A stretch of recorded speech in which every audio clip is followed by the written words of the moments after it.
Hi అండి అందరికీ. నేను మీ మిడిల్ క్లాస్ హౌస్ వైఫ్ని. ఎలా ఉన్నారు? అందరూ బాగున్నారా? ఈ వీడియో దేని గురించి అని మీకు అర్థమై ఉంటుంది కదండి. అవును, బ్లౌజ్ ఫ్రంట్ పార్ట్లో డాట్స్ ఈజీగా ఎలా వేసుకోవాలో నేను ఈజీ మెథడ్ ఈ వీడియోలో చెప్తున్నాను, చూసి నేర్చుకోండి. చూసారా, దానికోసం నేను షోల్డర్ దగ్గర నుండి కింద వరకు మధ్యలోకి మడతేసి పట్టుకున్నానండి. మడతేసి పట్టుకుంటే మనకు ఒక లైన్ లాగా వస్తుంది కదా, ఆ లైన్ నేను సుమారుగా ఒక హైట్ వరకు డ్రా చేసుకున్నానండి. డ్రా చేసుకున్న తర్వాత ఉక్సుల పట్టీ వైపు నుంచి మనకు ఆ లైన్ వరకు 4.5 అండి. బ్లౌజ్ సైజుని బట్టి, ఇది పెద్ద సైజు బ్లౌజ్ కాబట్టి 4.5 కరెక్ట్గా వస్తుంది. దానికోసం మనం స్పెషల్గా కొలతేసి తీసుకో అవసరం లేదు. మనం మిడిల్లోకి ఫోల్డ్ చేసి పట్టుకుంటే ఆటోమేటిక్గా కరెక్ట్ సైజ్ వస్తుంది.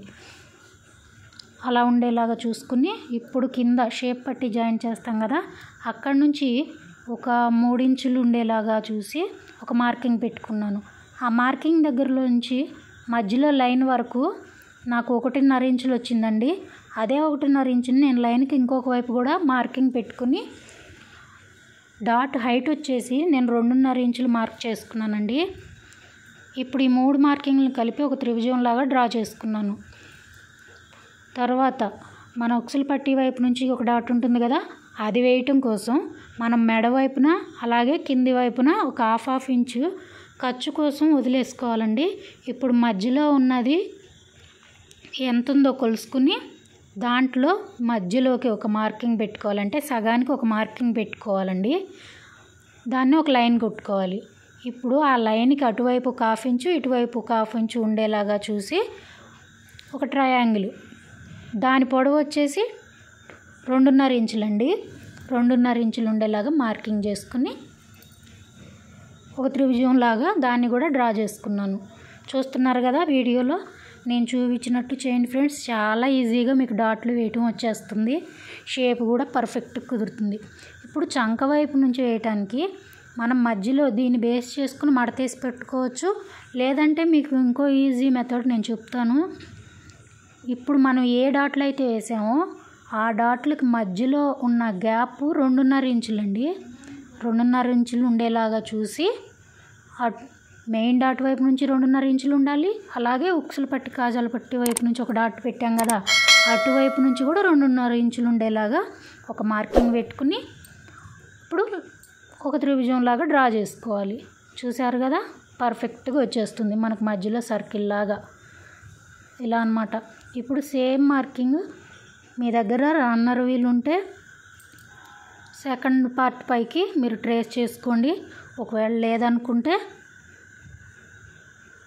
పైన వేసిన మార్కింగ్ కింద కొద్దిగా కనపడుతుంది కదా, అలా సుమారుగా చూసి జాగ్రత్తగా అదే లైన్లలో డ్రా చేసుకోండి. నేను ఇలానే సుమారుగా డ్రా చేసుకున్నానండి. ఇప్పుడు మనం స్టిచ్చింగ్ దగ్గరకు వచ్చేద్దాం. స్టిచ్చింగ్ ఎలా చేసుకోవాలో కూడా చూపిస్తున్నాను మీకు, చూడండి. ఇప్పుడు మనం ఎలా అయితే డ్రా చేసామో అదే లైన్స్ని నీట్గా మడతేసి పట్టుకుని కుట్టుకుంటూ వెళ్ళిపోవటమేనండి.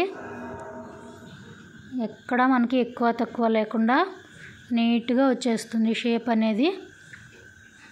ఈ వీడియో మీకు యూస్ఫుల్గా ఉంటే నాకు ఒక లైక్ చేయండి ఫ్రెండ్స్.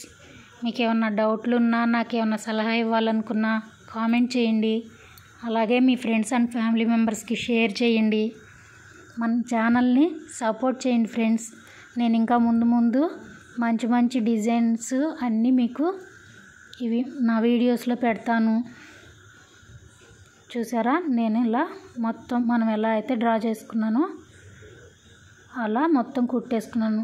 షేప్ చూసారా ఎంత నీట్గా వచ్చిందో అండి.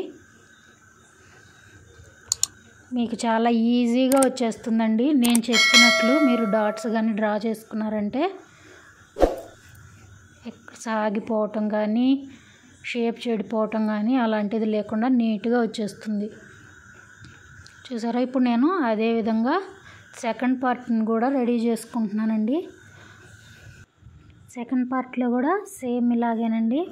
మనం ఎలా అయితే డ్రా చేసుకున్నామో ఆ మార్కింగ్ల మీద నీట్గా కుట్టుకుంటూ వెళ్ళిపోవటమేనండి.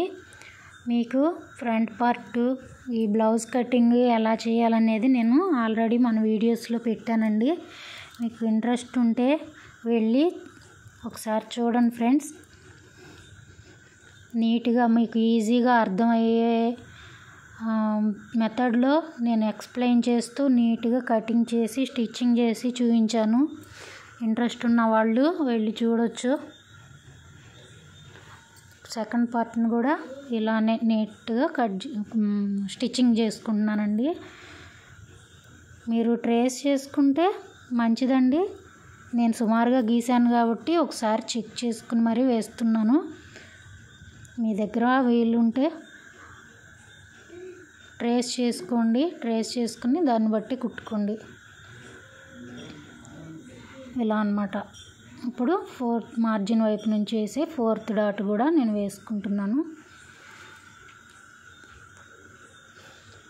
ఇలా అన్నమాట. మొత్తం మధ్యలో మనకి సర్కిల్ లాగా మన షేపు రౌండ్గా నీట్గా వచ్చేలాగా మన ఫ్రంట్ పార్ట్లు అయితే రెడీ అయిపోయినాయి చూసారా.